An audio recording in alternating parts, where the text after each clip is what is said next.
जय गुरुदेव। भूमिका भजन केंद्र की आजकल देखने में आ रहा है कि समाज का वातावरण निरंतर दूषित हो चला है। धार्मिक शिक्षा और संस्कारों के अभाव में व्यक्ति अपने स्तर से नीचे गिरता जा रहा है। अब वो मानसिकता न होकर ज़्यादा स्वतंत्र हो चुका है। अब किसी तरह की गुलामी या बंधन उसे स्वीकार नहीं। विचार और निर्णयों में भी आदमी स्वच्छंद हो गया। ऐसी स्थिति आ गई कि किसी को किसी प्रकार का डर या भय नहीं रह गया। मर्यादाएं ताक पर रख दी गई। अंकुश तो नाम मात्र भी नहीं रहा। आदर्शवादी संस्कृत की धज्जियां उड़ गई। आपसी लोग सहयोग और सौहार्द एकदम खत्म से हो गए। खान पान बिगड़ने से संयम, नियम, ब्रह्मचार्य, शर्म, लिहाज सब जाते रहे। जीवन का हर पक्ष अंधकारमय हो गया। रोशनी नाम मात्र को भी नहीं बची। मनुष्य का चारित्रिक पतन इस कदर हो गया कि अब अपने रिश्ते न रहे। नाजुक रिश्तों में दरार पड़ गई। विचार चिंतन इतने ऊंचे और तुच्छ हो गए कि सगा रिश्ता कहना भी गुनाह लगने लगा। इनका सबका मूल कारण अशुद्ध आहार और बुद्धिनाशक घातक नशों के सेवन की बढ़ती प्रवृत्ति है। आज समाज में भारी जागरूकता पैदा करने की जरूरत आ पड़ी है। लोगों को आध्यात्मिक शिक्षा व विद्या की प्रेरणा देना अति आवश्यक हो गया है। वैचारिक परिवर्तन लाने के लिए संस्कार युक्त शिक्षा की जरूरत है। इस नाजुक समय में विचार और चिंतन की धारा न बदली गई तो इतना विकृत रूप सामने आ जाएगा कि उसको संभालना बहुत मुश्किल होगा। मानव सुधार और समाज सुधार के लिए महात्माओं के उपदेशों की बहुत ज़रूरत है। बिना महात्माओं की शिक्षा के समय में बदलाव लाना बहुत मुश्किल है। सबसे पहली आवश्यकता खान पान को ठीक करना है।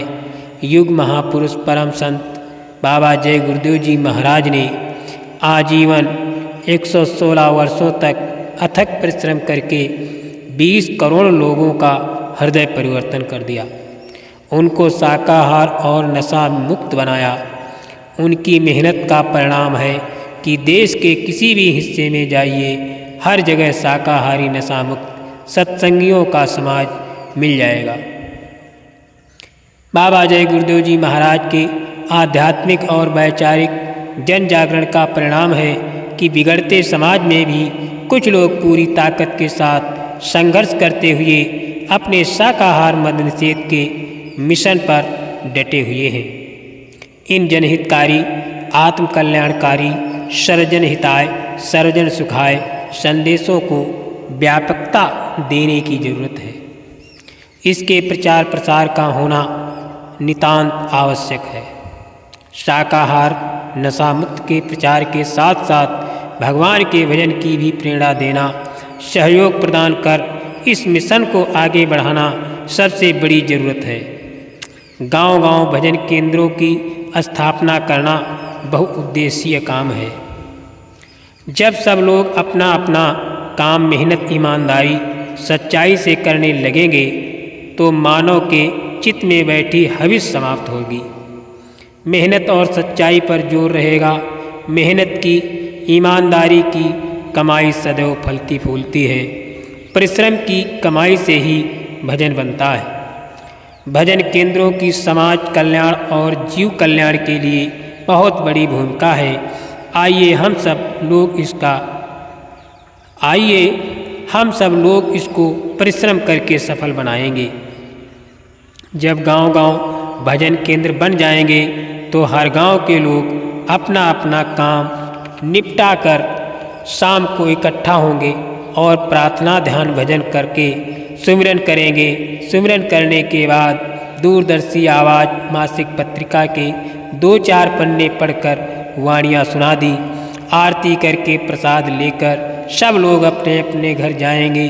मानवता लाने और जीवों को जगाकर भक्ति मार्ग में संलग्न करने का एक सुनहरा अवसर मिला है। अपने गांव पुरवा मजरा न्याय पंचायत 2-3 गांव के बीच में अथवा ब्लॉक स्तर पर जैसे भी जहां संभव हो एक आश्रम बनाकर भजन केंद्र बनवा लीजिए। उसी आश्रम पर सभी नामदानी सत्संगी भाई बहन इकट्ठा होकर पहले प्रार्थना करें, फिर क्रमशः सुमिरन ध्यान भजन का अभ्यास करें। आरती करके प्रसाद लेकर अपने अपने घर जाएं। इसमें लोगों में रुचि बढ़ जाएगी। दया कृपा से भजन की होड़ लग जाएगी।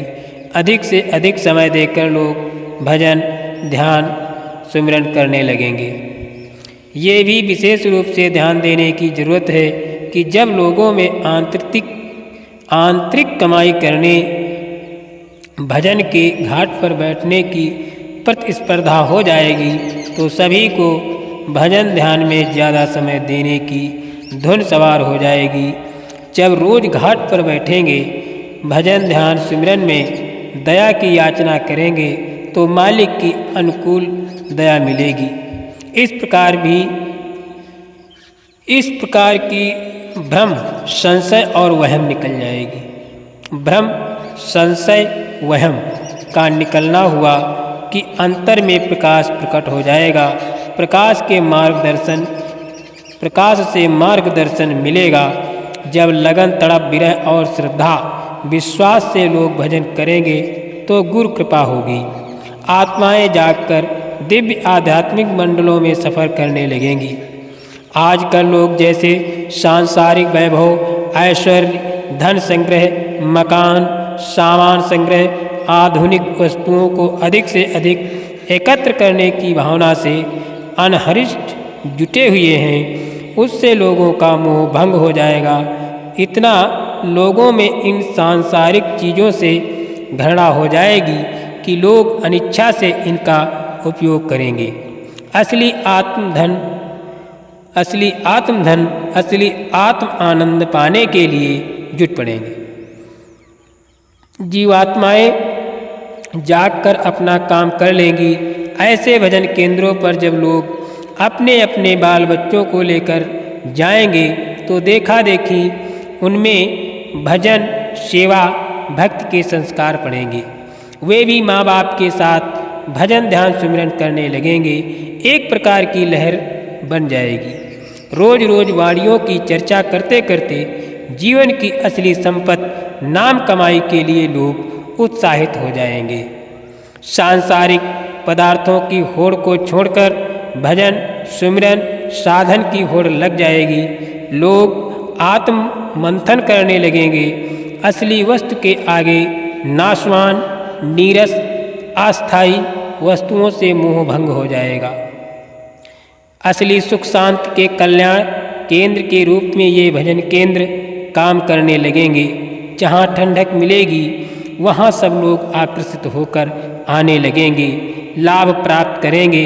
ऐसे भजन केंद्रों की स्थापना में सहयोग करने वाले भूमिदान देने वाले प्रेमियों पर गुरु कृपा असीम होगी। पीढ़ियाँ भी दया की भागीदार बनती हैं। जय गुरुदेव।